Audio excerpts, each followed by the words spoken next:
From gospel to soul, rhythm and blues, plus rock and roll, music has played a role in history. So we took a tour to the Stax Museum to see just how Memphis music shaped local black history in the past and now. Take a journey with me down memory lane, Memphis's music legacy lane. Music is a part of the Black American experience. When you walk through the doors of Stax Museum in Memphis, the first music exhibit you see is one dedicated to gospel. An entire church was moved from its foundation in Duncan, Mississippi, and placed inside of the museum. Follow, follow the drinking gourd. Something that they were singing on the cotton fields, but had a meaning towards freedom. From church to the nightclub, you enter the birthplace of soul, with Ike and Tina Turner leading the way, and even performing in Club Paradise in Midtown Memphis. Same thing in this style of music where we were advocating in the 60s, right, for civil rights, but it also was just make you feel good as well. Next stop, we journey into our Memphis neighborhoods, where the Queen of Soul, Aretha Franklin, was born in a house on a kitchen table on Lucy Avenue in Midtown Memphis. Understanding the roots of music and how this specific area that you are intrinsically connected to, genetically connected to, how it's impacted the world is a big part of fostering that sense of pride. Memphis musicians have shaped not only the Bluff City, but the nation and black history as a whole.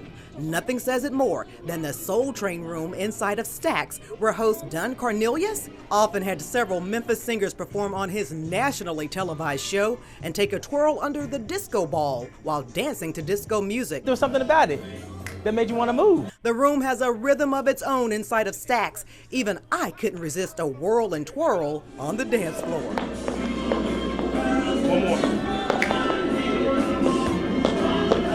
Nice. But just a few steps away, the record room, filled with walls and walls of record covers and vinyls, lets us know just how much music has shaped black history and how the sights and sounds of notes have always united races, at home and abroad. So Stax was way ahead of his time, because no matter what color you were, how people could come together around music. And often they say, hey, this wasn't about black and white, this was about the blues, and it was the evolution of the blues.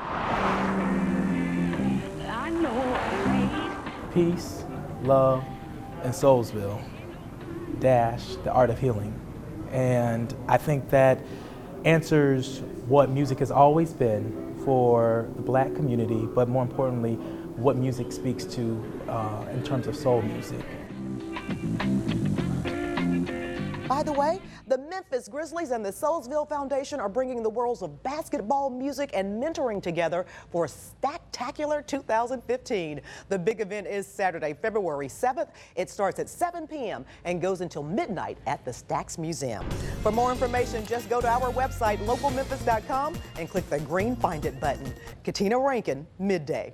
Robin Roberts is a national television news anchor. She's a cancer survivor and a former athlete. Plus, she's a lady that loves Memphis. She told me she often sneaks in and out of the Peabody downtown. Here's why. We begin with a handshake. Nice to meet you.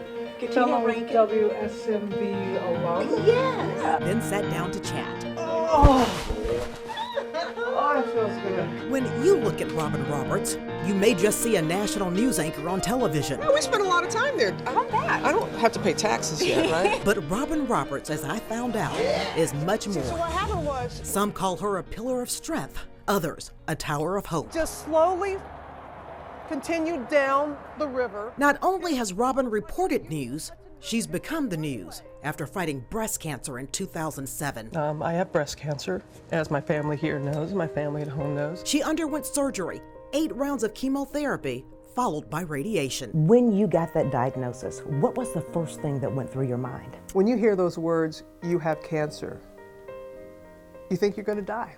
Then, 5 years later, another diagnosis. 2012, you find out that you have MDS, a disease of the bone marrow. I know that you are a Christian and a woman of faith. Was your faith shaken? That is a very good question and a fair question. Was I angry? Yes, but you know what? He can take it. He can take it. Yeah, I'd be lying if I said I wasn't. But to say my faith was shaken, no, I never lost faith. I got mad. When you were diagnosed both times, did you say, I am a competitor, I am going to win, and I am going to kick cancer's butt? I'm not kidding, you're good. Yes, I faced it as an opponent. I said, cancer, you are an opponent, and I'm going to beat you. It was through her victory over cancer that Robin also made another bold statement, letting the world know her sexual orientation. You posted on Facebook, at this moment, I am at peace and filled with joy and gratitude. I am grateful to God, my doctors and nurses for my restored health. I am grateful for my entire family, my longtime girlfriend Amber, and friends as we prepare to celebrate a glorious new year together. It was the first time that you had ever mentioned your sexual orientation.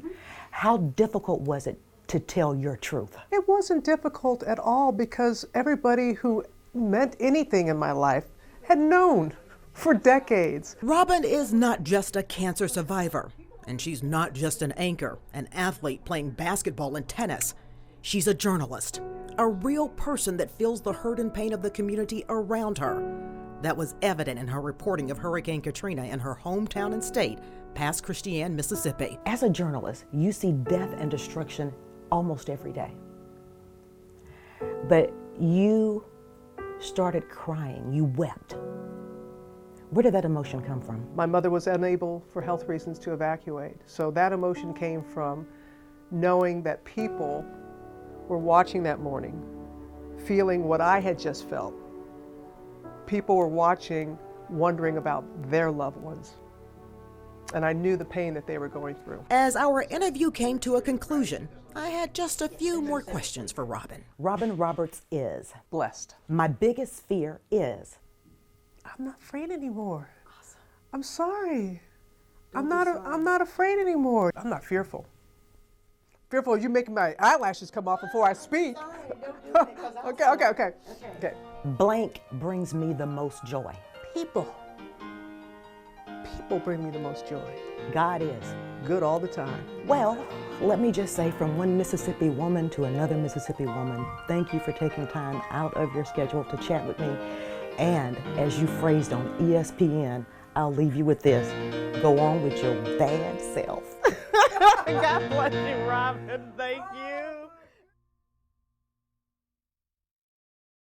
Robin and I chatted for about an hour. To hear about her personal struggle with cancer and much more, just go to our website, localmemphis.com, and click on the green Find It button.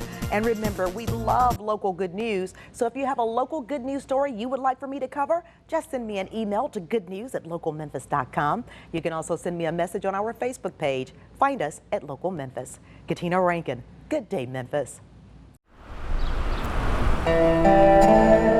Sumner, Mississippi is a small town, population 400. Emmett Till was not murdered there, but it is where his killers were tried, and where tourists and school students will now come to learn how his death contributed to the civil rights movement. There were a lot of Emmett Tills throughout Mississippi, throughout the South, throughout the country. Years after his death,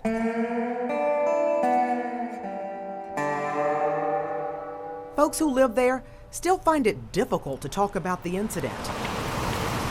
Others question if the interpretive center is even necessary. Mamie Till had the boldness to say, no, we're not just going to bury him in Mississippi. The center's director explains why it's so important. When we understand our history and we understand the systems that allowed this type of thing to happen, we understand how we can move forward. Our story begins in the summer of 1955.